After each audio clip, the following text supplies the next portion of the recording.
Last month, James Gunn announced the first set of movies in Chapter 1 of the DCU. With that announcement came some disappointment as to what it means we're not going to get, but it also meant a bunch of excitement for the possibilities of what could be coming and is coming in the future for DC films. So today I'm going to talk about both my own disappointment as well as what I'm very excited about for the future of the DCU here at Fan Expo Portland.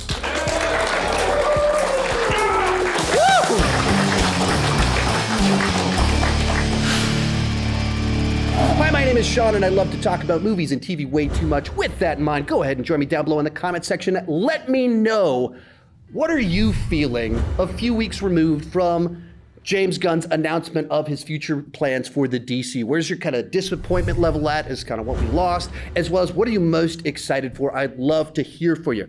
But for those of you that aren't in the room and don't realize this, I'm gonna be kicked out of the room in 4 minutes, so I'm gonna start talking very, very quickly. And right off the bat, like everyone else, I'm super disappointed that we're not getting Man of Steel 2. That WB mishandled Henry Cavill for basically a decade, and that cost us a proper Man of Steel 2. I'm as disappointed as anyone about that. Like, when we got Black Adam, like, wait, they're actually doing this in the weirdest, strangest, what is wrong with WB moment of all time? They told us we're getting Henry Cavill, Man of Steel 2, and then a month later hired someone to redo the entire slate. Great job, guys, really playing that one out. I'm as disappointed as anyone. There's like all that, like, I am a Zack Snyder fan. I dug what he was doing. I would have loved to have seen more of it. The reality is the WB's been a mess for a decade. They screwed over Zack Snyder and what he was trying to do. It's also true that as much as I really enjoyed Zack Snyder's movies, I can point to a bunch of my friends that love DC characters. My sister, who knows how to read, reads comics all the time. If you don't know, I've been making jokes about not being able to read all day. Like, reads comics all the time, loves DC comics, not a fan of Zack Snyder's movies, like, at all. A bunch of us love them. A bunch of us also love bagpipes, and a bunch of people don't love bagpipes. If you can't hear, there's bagpipes in the background. They weren't as unifying and broadly appealing as Warner Brothers would want, and they screwed up their follow-up to that.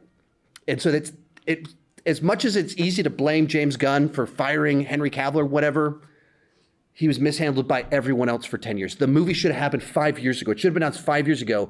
They didn't do it 5 years ago. What are you going to do when you're trying to course correct? There's no good options at that point in time. There's no good options, and because of that, we're losing Henry Cavill, unfortunately. So, what am I excited about in 2 minutes before I get kicked out of the room? First off, WB and DC are making hard choices to correct mistakes, and you have to applaud them for that. They know a lot of people love Henry Cavill. They want Man of Steel 2. They also know we need a cohesive universe. It can't just be scattershot. It can't just be all over the place. And you can't keep putting Band-Aids and duct tape on it to fix it, which is what they've been doing for about 5 years now. They have to make hard choices, and they're doing that. And I think that's good. They're trying to correct mistakes and have a unified universe. I can appreciate that. I totally get why a lot of you are really angry at what it's costing you. And for some of you, it's not worth the cost. I get that. For me, it is. Second one on here, when I look at what he announced, I see a pretty balanced roster. What I mean by that, you have the mainstream.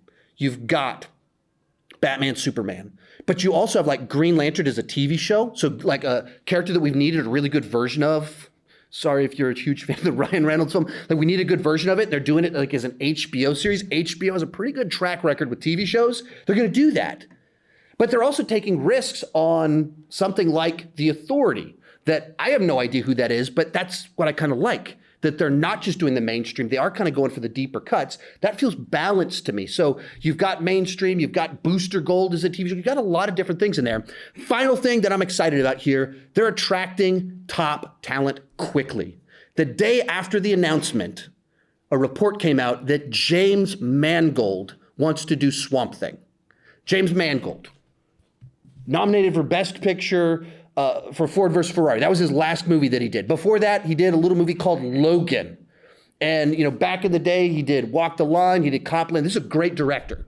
great track record, and not just a one-trick pony. He's done a lot of different genres. Ford vs. Ferrari is like a very lighthearted film based off a real-life event. Logan, very serious film based on comics. He could do a lot of different things, and he wants to work with DC on Swamp Thing. That's who they're attracting.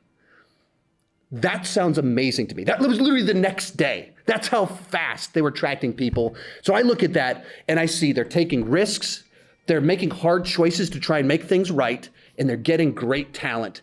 So I look at it, and I'm actually more excited for that at the moment than I am the MCU, because I look at the MCU and it feels a little bit played out. I still love the MCU. I'm still going to be there opening. I still love it. But it doesn't feel like they're course correcting as well. They're repeating some mistakes, and DC's trying to make it right. Hopefully that's what's going on here. And let me know what you guys thought down below in the comments section. Those of you in the room, I would love to hear your thoughts on all of this out in the hallway right afterwards. Thank you guys so much for watching. Thank you so much for all of you attending, and keep talking movies and TV too much. Bye-bye. Last month, James Gunn unearthed.